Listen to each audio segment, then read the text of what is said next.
So anyway, still had enough money to, get a start. I had an oxyacetylene torch for quite a while. I was good with it. And so I had enough money to buy a drill press, and I thought, well, that's a start. And Georgia found a place where I could rent $50 a month on Mountain View between Napa and Snow Valley. And it was perfect. I got a redwood cabin and a 2-car garage for my shop. And then I met Carl Jennings. And he was retired and building a round rock and mortar house. And I walked up his driveway. I heard about him. Introduced myself as his new apprentice. Introduce myself as his new apprentice. Oh, we'll see about that. Yeah, come over Monday. Well, and help me for 3 hours. I'll give you an hour lesson. And so I did that for months and months, and then we became very close. He helped me do the foundation for the shop here, and I helped him mix concrete for a railing we did in San Francisco. Well, he did it's a forward fence with a gate. Yeah. And anyway, shortly after I met him, Robert Owens came back from Germany, where he'd been taking a 1-month course with Manfred Bordeaux, who's established metalsmith, and so it might have been Robert's idea originally, but so there was just like a little circle, 3 of us or so, that Robert says, there's this Artist Blacksmith Association on the East Coast, and I think we should have something like that on the West Coast. So I think 12 people. The first meeting was at Robert's, the second was at Carl's, the third meeting was at my shop, and from the 12 people, it just snowballed.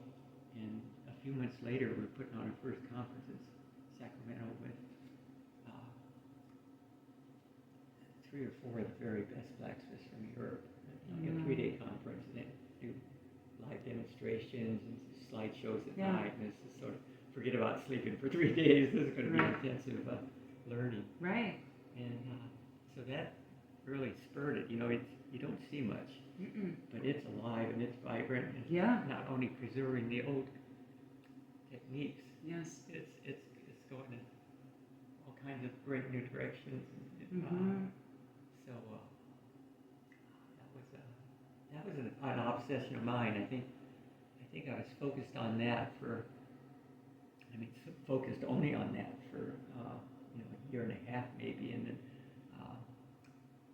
some of the sports kind of creeped in and stuff, but very much focused on that for decades and decades. I mean, I like mortise and tenon joints. I really like mortise and tenon joints. They were developed before the arc welder, and they were how lots of old ironwork was held together. This one in particular is a tenon and double mortise joint, because there's a mortise cut in this member and a mortise cut in the feet, and then a tenon that's riveted over in the front. And the same on the back, another mortise and double mortise and tenon joint. So these are kind of labor intensive to do. You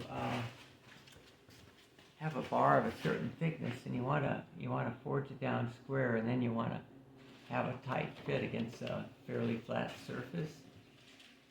And so you kind of hammer it out sloppy, and then you pound it into with heat, lots of heat. So the mortise and tenon joints are very labor intensive. After you forge a section down in a horizontal piece of steel at high temperature with a trip hammer, maybe initially, and then a hand hammer, and then trying to come up with a flat surface with a tenon sticking out from it. So it's a bit of rough forging at very high temperatures, say 2300 degrees Fahrenheit, and then some finer forgings. And so then the tenon sticks out through the mortise, or the double mortise. And then it's as simple, you clamp the tenon in a leg vise and oil away with a sledgehammer on the tenon, and form it over in a rivet. It's also, it's real fun to do. Here's another joint. I don't know if it ever had a name. This joint right here, we'll call it a grasp. Keep it simple. So I think what I did was I forged a three-fingered, I split a steel rod in twice with a hot chisel and split it out like that. And then I took this one maybe and I kind of brought it around a little bit to make a saddle. And then I just kind of hammered it closed, but it's kind of, there's a special process to hammer here and hammer here when it's all up in the air and not on an anvil or something that's going to resist. So, so we use two hammers. We have a hammer backing it up here and a hammer hitting here. And then they trade parts. This one backs up and this one hits, and they just work their way over the top. And then these are, maybe these were done before that. These indentations when it was flat, just on an anvil where it'd be easier to do them. So that's the grasp, and I think that's about all on this log basket. But I made this a long time ago, and I'm quite proud of it. 7,000 foot altitude gain was my best ever. Usually I didn't do nearly that well, but working thermal. Oh, God. And that's a whole other story, but most places like that, you've got to land in those thermals too, and that's all these special techniques, and it's still quite iffy. But that's Chancy, I mean. Yeah, like you're coming into land, and instead of flying fast where you got some control of the glider, you're bleeding off speed because you can only run so fast. And at that point, you're very vulnerable. So get a little pocket thermal under one wingtip while you're still moving, 25, 30 miles an hour. You lose skin. You have to replace aluminum parts on the glider. But, And then you windsurf. You come over to the coast and windsurf, right? Actually, windsurfed on Lake Pillsbury quite often after hang gliding. When you were talking about the lake, were you talking about Lake Pillsbury? Yeah, so that's what makes it magic, because all this booming hot air moving, and then here's all this cool air over the lake, and God, 95, 97% of the time, we've got a steady, almost like a steady sea breeze, coming over 5 miles of flat, cool water, and it's like landing it on the coast. It's just, it's my glider feels like a Maserati instead of the closed while driving, no steering wheel. It's just, bumper. Now we're going to. That's a man-made We're on a lake. shade and a beer. That's a man-made lake. Yeah. I think they're taking that dam out. I know. That's that's what what I I heard. just, yeah. it was Yeah, like- well, I don't know. yeah, I don't know. goody that. It's bummer for people who bought property to be close to the lake. This piece involves a lot of antique techniques. It also involves a lot of precision forging with heavy steel bars, 7-8 pounds up at 2,300 degrees Fahrenheit. The centerpiece here is a very accurate bilateral octagonal taper. So it's got 8 sides all the way, and they're equal at the top, and they're bilateral closer to the bottom. And that's a very precise lines. The straightness and the amount of taper, considering it's done with hammer blows at high temperature.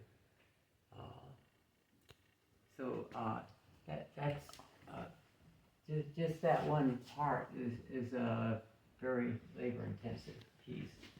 And at the bottom of that part is a upset. Upset is when you heat very short amounts of steel, 2 to 3 inches, and you make it thicker by hitting it on the end. there's various ways to do upsets, but it's kind of a smush. And I like it when you're joining like a vertical rod to a flat plate, because it's a nicer transition than just flat. See what else we got here. Let's see, some riveted construction, plate steel and riveted construction, some forging on those bars that are riveted on, and there's a very clean weld someplace in there. I think an arc weld that was cleaned up. And see, yeah, so a little bit of modern technique too. Oops, sorry. Oh, and the Oh, base, the those feet. are just riveted, squashed cylinders. You take a cylinder of steel, maybe 3/4 of an inch around and 2.5, 3 inches tall, and you set it under a trip hammer and you squash it, and then it ends up like those feet there. Okay. And then let's see, up at this end we have a threaded connection between steel and copper up in the middle there. And that's a solid piece of copper that's been drilled and machined. But it's a forged piece of copper that I handled with pickup tongs. And you know, I've always liked shapes and solid geometry and stuff, and someday I'll have to dream up a name for that shape, because it's let's see, what is it? It's a bilateral octagon with beveled corners that meet. That copper piece is sort of interesting, or I think it is. And then going further up, we just have a fan, a piece of copper, and some brass. It looks like just a piece of machined brass, probably hand sanded on a belt sander. I'm not sure. And it is threaded, fits the whole thing together. Uh-huh. Oh, and here we have an interesting joint. Toby Hickman taught me how to do this joint here, and it's so these we've always done on different things. It's a treatment we call railroad tracks. And see, where's one with a splice? Here's one right around here with a splice. And so we tack it on. Well, we cut it at a 45 with a angle grinder.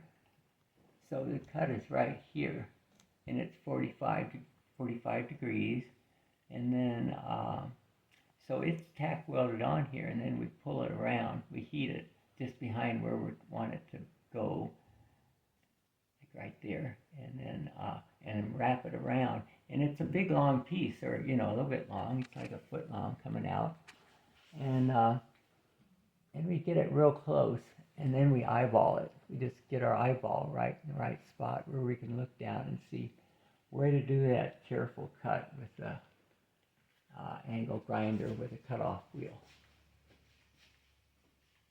Kind of a dangerous cut.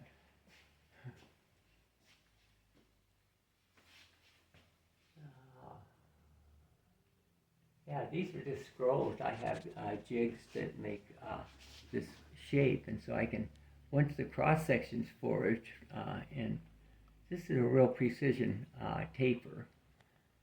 So once the cross section's forged, it's real quick to get that curve, because I've got jigs to put a hot length of this stuff around. You forge the button first, and then you cool the button, and it hooks in the jig, and you just pull it on around. I think that's yeah, that's a hallway jig, a hallway Hall tree. hall tree. Here come the turkey. Here come the turkeys. Here's a beautiful sunrise. And where's the turkeys? Are they down there? They'll come that way. They're in the tree right now, but they crash land right here every morning. I really like the rail. Yeah, it's sort of a needs a little imagination. We've got that.